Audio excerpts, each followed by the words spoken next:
नमो नारायण महाराज जी। जी नारायण। नमो नारायण महाराज जी, आपसे के शुक्ला जी कुछ धार्मिक विषय में पूछना चाहते हैं, तो कृपया उनका जवाब या ये देंगे तो अच्छा लगेगा। महाराज जी प्रणाम। जी नारायण। मेरे मन में एक प्रश्न आया है। जी तुलसीदास जी की एक चौपाई है, जी। सुनो भरत भावी प्रबल, हाँ। बिलख कहु मुनिनाथ, हान लाभ जीवन मरण, जस अपजस विधि हाथ। तो मेरा ये प्रश्न है, जब सब कुछ विधि हाथ में है, जो कुछ होना है हमारे अपमान करना है, अपमान होना है, सब ऊपर से होना है, तो फिर हम क्यों अपने परेशान रहें? जो होना होगा होगा।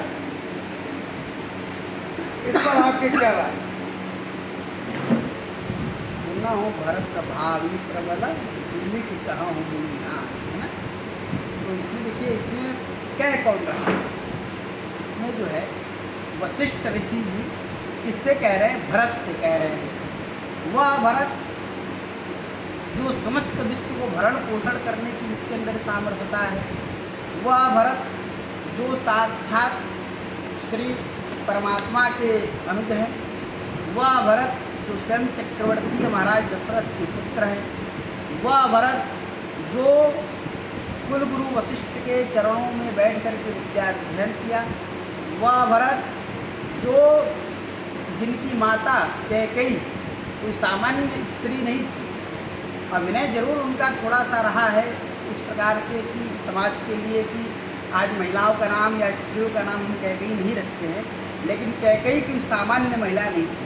महाराज चक्रवर्ती दशरथ की 3 पटरानियाँ, तीनों पटरानियाँ में सबसे जो प्रमुख, सबसे जो बुद्धिजीवी, अथवा आप कह सकते हैं कि सर्वगुण संपन्न, चाहे युद्ध शास्त्र, चाहे युद्ध की मर्यादा हो, चाहे शास्त्र का कौशल हो, चाहे शस्त्र का कौशल हो, समस्त कौशलों में जो सांगोपांग पारंगत थी वो कैकेयी थी जी। लेकिन उनके पुत्र भरत, उनके द्वारा घटना की गई, उनके द्वारा भगवान को वन मांगा गया, और भरत जो है उससे मामा के यहाँ थे, आते हैं अपने माँ के ऊपर आरोप प्रत्यारोप लगाते हैं।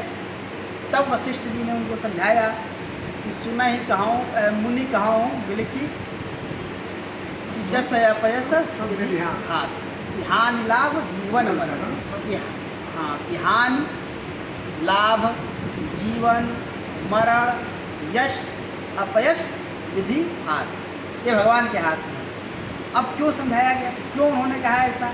इसलिए कहा कि जो भरत है उस समय उनको अपनी प्रतीक्षा बुद्धि का प्रमाण नहीं देना था। उस समय वो एक मानव के रूप में धरती पर अवतार लिए थे, अवतरित हुए थे, इसलिए जिस मानव के रूप में उनको व्यवहार करना था, व्यवहार करना था। जैसे हम हैं, आप हैं, ये हैं, वो हैं, कोई भी है। जैसे आप करिए कि जब किसी का एक युवा पुत्र खत्म होता है, उसकी मृत्यु होती है, तो हम क्या कहते हैं जा करके?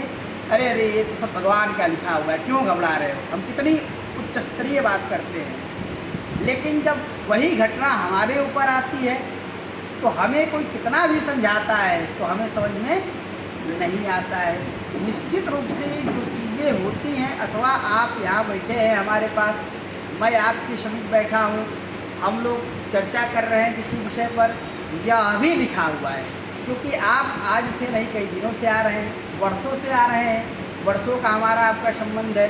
लेकिन इन वर्षों में यह प्रश्न आज ही आपने क्यों किया? क्योंकि जैसे हम होटल में जाते हैं और होटल में एक मेनू मिलता है, उसमें लिखा होता है कि नाना प्रकार के ये व्यंजन है, हम उसमें से कोई व्यंजन ऑर्डर करते हैं। संयोग क्या होता है कि वो व्यंजन जो हम ऑर्डर करते हैं मेनू में तो होता है, लेकिन वहाँ उपस्थित मेस में नहीं होता है। इसलिए वेटर हमसे कह देता है, या होटल का जो मालिक होता है, कि साहब ये हमारे यहाँ नहीं है, आप कुछ और ऑर्डर करें। तो हम क्या कहते हैं, तुमने तो मेनू में लिखा था, तो फिर तुमने क्यों नहीं दिया? तो कहता है अरे साहब ख़त्म हो गया था, इसलिए अभी व्यवस्था नहीं हो पाई, अब कल आएगा दूसरा माल तब बनेगा।